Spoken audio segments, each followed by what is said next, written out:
मी प्रीती. आवाज इंडिया मराठीमध्ये आपल्या सर्वांचं स्वागत आहे. तर नजर टाकूया आजच्या ठळक बातम्यांवर. महाराष्ट्र विधिमंडळाचे हिवाळी अधिवेशन 8 ते 14 डिसेंबर या कालावधीत होणार असून ते फक्त 7 दिवसांचं असेल. कामकाज सल्लागार समितीच्या बैठकीनंतर हा निर्णय घेण्यात आला असून रविवारी देखील अधिवेशनाचे कामकाज सुरू राहणार आहे. अल्पकालीन अधिवेशनात अनेक महत्त्वाचे मुद्दे चर्चिले जाण्याची शक्यता आहे आणि अधिवेशनापूर्वीच राज्यातील राजकारण तापलेलं दिसतंय. दरम्यान राष्ट्रवादी काँग्रेसच्या खासदार सुप्रिया सुळे यांनी राज्य सरकारवर शेतकऱ्यांची दिशाभूल केल्याचा आरोप केला आहे. तसेच त्यांनी मुख्यमंत्री देवेंद्र फडणवीस यांना पत्र लिहून निवडणुकांच्या काळातील वाढत्या हाणामारी प्रकरणी तातडीने कारवाईची मागणी केली आहे. नगरपालिका आणि नगर परिषद निवडणुकीतील गोंधळावरून राजकीय पक्ष संतप्त झालेत. मुंबई उच्च न्यायालयाच्या नागपूर खंडपीठाने 21 डिसेंबर रोजी निकाल जाहीर करण्याचे निर्देश दिल्यानंतर राजकीय नेत्यांनी निवडणूक आयोगावर संताप व्यक्त केलाय. मुख्यमंत्री देवेंद्र फडणवीस यांनी आयोगावर नाराजी व्यक्त केली तर इतर नेत्यांनीही टीका केली. यावर राज्य निवडणूक आयोगाने स्पष्ट केलं आहे की आयोगाचे काम कायद्यानुसार चालते आणि राजकीय नेत्यांच्या भावना यापेक्षा कायदा महत्त्वाचा आहे. राज्यातील काही नगरपालिकांच्या निवडणुका स्थगित केल्यानंतर निवडणूक आयोगाने निवडणुकीचा निकाल 21 तारखेला जाहीर करण्याचा निर्णय घेतला आहे. त्यामुळे ईव्हीएम मशीन 18 दिवस सुरक्षित ठेवणे आणि त्यांची सुरक्षा सुनिश्चित करणे प्रशासन व पोलिसांसमोर मोठे आव्हान ठरले आहे. सांगली जिल्ह्यातील आष्टा नगर परिषदेच्या ईव्हीएम स्ट्रॉंग रूम बाहेर मोठ्या संख्येने नागरिक व पक्ष कार्यकर्ते जमा झालेत. आष्टा नगर परिषदेतील मतदान प्रक्रियेत काही मतदार आणि आघाडीच्या पदाधिकाऱ्यांनी प्रशासनाने जाहीर केलेल्या आकडेवारीत आणि रात्री व सकाळी ऑनलाईन जाहीर केलेल्या आकडेवारी जवळपास 2000 मतांची वाढ झाल्याचा आरोप केलाय. स्थानिक प्रशासन आता मतपत्रिकांचे व ईव्हीएमची सुरक्षा सुनिश्चित करण्यासाठी विशेष बंदोबस्त करत आहेत. मुंबईच्या वाहतूक कोंडीवर उपाय म्हणून ऑरेंज गेट ते मरीन ड्राईव्ह भुयारी मार्गाचे काम सुरू करण्यात आले. हा मार्ग ईस्टर्न फ्रीवे आणि मुंबई कोस्टल रोड यांना जोडणारा असून त्यामुळे पूर्व पश्चिम उपनगरे आणि नवी मुंबई यांची कनेक्टिव्हिटी लक्षणीयरित्या सुधारेल.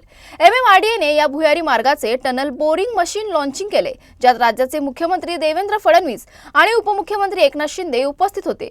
भुयारी मार्गामुळे प्रवासाचा वेळ सुमारे 15 ते 20 मिनिटांनी कमी होईल. तसेच इंधन बचत, ध्वनी आणि वायू प्रदूषण कमी होण्यास मदत होईल.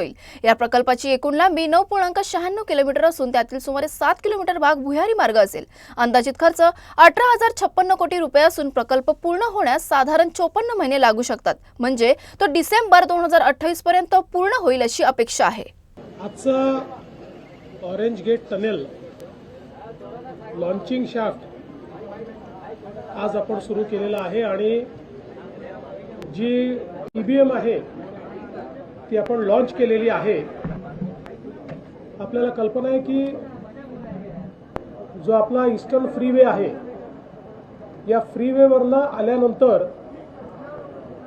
नागरिकांना खूप फिरून जावं लागत होतं आणि विशेषतः सर्वाधिक ट्रॅफिक जॅम म्हणजे लोक ईस्टर्न सबर्ब्समधनं 20-25 मिनिटात अर्धा तास यायचे आणि त्यानंतर अर्धा पाऊण तास लोकांना अजून ट्रॅफिकचा सामना करावा लागत होता.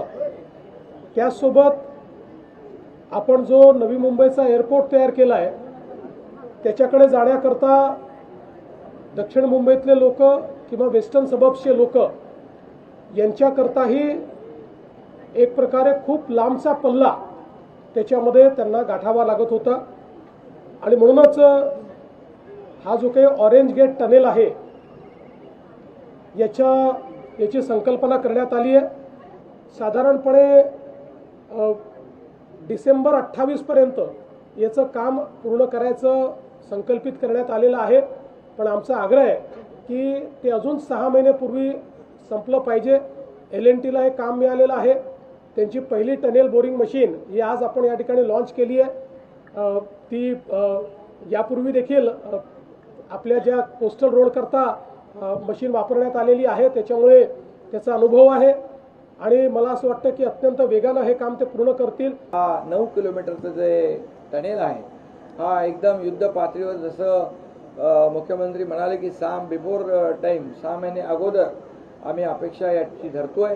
यामुळे पूर्णपणे वाहतूक कोंडी दूर होईल. पेट्रोल, डिझेल, CNG सगळं वाचेल. प्रदूषण कमी होईल आणि लोकांना तिकडे कार्यालयात ऑफिसमध्ये जाताना देखील वेळ वाचेल, त्यांचा घरी जातानाही वेळ वाचेल आणि त्यामुळे एक वेळ वाचवणारा अतिशय मोठा प्रकल्प, महत्त्वाकांक्षी प्रकल्प आज सुरू होतोय.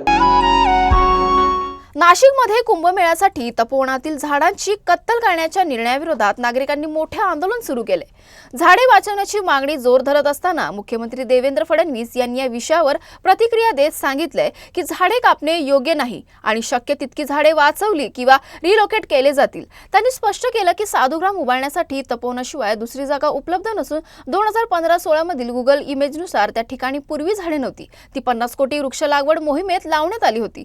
फडणवीस म्हणाले की या विषयावर राजकारण करू नये, कारण कुंभमेळा ही प्राचीन सनातन परंपरा असून यंदा क्लीन गोदावरी मोहीम राबवली जाईल आणि विनाकारण वृक्षतोड केलं जाणार नाही, फक्त आवश्यक तेवढी झाडे कापली जातील असं देवेंद्र फडणवीस यांनी म्हटलं आहे। मुंबईत आयोजित करण्यात आलेल्या राजेश नार्वेकर यांच्या मुलाच्या विवाह सोहळ्यात महाराष्ट्राचे मुख्यमंत्री देवेंद्र फडणवीस आणि ठाकरे गटाचे खासदार संजय राऊत यांची भेट झाली। संजय राऊत यांच्या अलीकडील प्रकृतीविषयक समस्यांविषयी फडणवीस यांनी त्यांच्या तब्येतीची विशेष विचारपूस केली।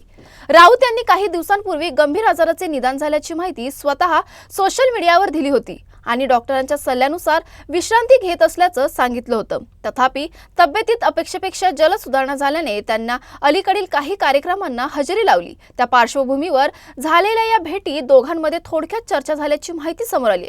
विवाह सोहळ्यात भाजप नेते आशिष शेलारही उपस्थित होते। शिंदे गटाचे आमदार निलेश राणे यांनी भाजपवर पैसे वाटप केल्याचा गंभीर आरोप केलाय। याशिवाय शिंदे सेना आणि राष्ट्रवादी कार्यकर्त्यांमध्ये झालेल्या हाणामारीनंतर राजकीय तापमान आणखीन चढलंय। या घडामोडींवर आज उद्धव ठाकरे यांनी टीका करत शिंदे गटावर निशाणा साधलाय। ठाण्यानंतर आता नवी मुंबईतही शिंदे सेनेला मोठा धक्का बसला असून जिल्हा अध्यक्षांसह अनेक पदाधिकाऱ्यांनी मातोश्रीवर हजर राहून उद्धव ठाकरे यांच्या शिवसेनेत प्रवेश केलाय। राजभवन पंतप्रधान कार्यालयाचं नाव बदलत आहे। मागील 2-4 वर्षात पेगासेस बाबत ऐकत तुम्ही लक्षात घ्या, पेगासेस नाव बदलून यांनी आता संचार साथी नाव ठेवलं आहे। त्यांनी आपल्याच लोकांवर अविश्वास दाखवायला सुरुवात केली आहे। नागरिकांची हेरगिरी करण्याचा हा प्रकार आहे। त्यांनी दहशतवाद्यांवर लक्ष ठेवायला पाहिजे असा टोला उद्धव ठाकरे यांनी केंद्र सरकारला लगावला आहे। नांदेडमध्ये काही दिवसांपूर्वी घडलेल्या प्रेम प्रकरणातील हत्येने संपूर्ण राज्याला हादरवून सोडलंय। सक्षम ताटे या तरुणाची भर दिवसा निर्घुण हत्या करण्यात आली। आरोपानुसार त्याची प्रेयसी आचल मामिलवाड हिचे वडील आणि 2 भावांनी सक्षमवर गोळ्या झाडल्या आणि तो जिवंत असल्याचं दिसल्यानंतर त्याच्या डोक्यावर फरशी घालून त्याचा खून केला। प्रेयसी आचलने सक्षमच्या मृतदेहासोबत विवाह केला आणि त्याच्या नावाचं कुंकूही लावलं। सक्षमच्या आईने आचलला स्वीकारत म्हटलंय, ती माझी सून नाही, ती माझा मुलगाच आहे। सक्षमच्या आई आणि आचल या दोघांची एकच मागणी आहे, ज्यांनी सक्षमचा जीव घेतला त्यांना कठोर शिक्षा झालीच पाहिजे, अगदी फाशीची। 6 डिसेंबरला भारतरत्न डॉक्टर बाबासाहेब आंबेडकर यांच्या महापरिनिर्वाण दिनी बाबासाहेबांना अभिवादन करण्यासाठी चैत्यभूमी छत्रपती शिवाजी पार्क परिसरासह मुंबईत आंबेडकरी अनुयायी दाखल होत आहेत। तर यासाठी जनतेची गैरसोय होऊ नये म्हणून सुरक्षेच्या दृष्टीने शासनाकडून तयारी सुरू आहे। आजपासूनच मुंबईतील दादर परिसरात पोलीस आणि सुरक्षा रक्षक तैनात करण्यात आले आणि तसे निर्देशही त्यांना दादर रेल्वे स्थानकावर वरिष्ठांकडून देण्यात येत आहे। तुर्तास वेळ झाली आहे इथेच थांबण्याची। नवीन बातम्या बघण्यासाठी पाहत राहा आवाज इंडिया मराठी।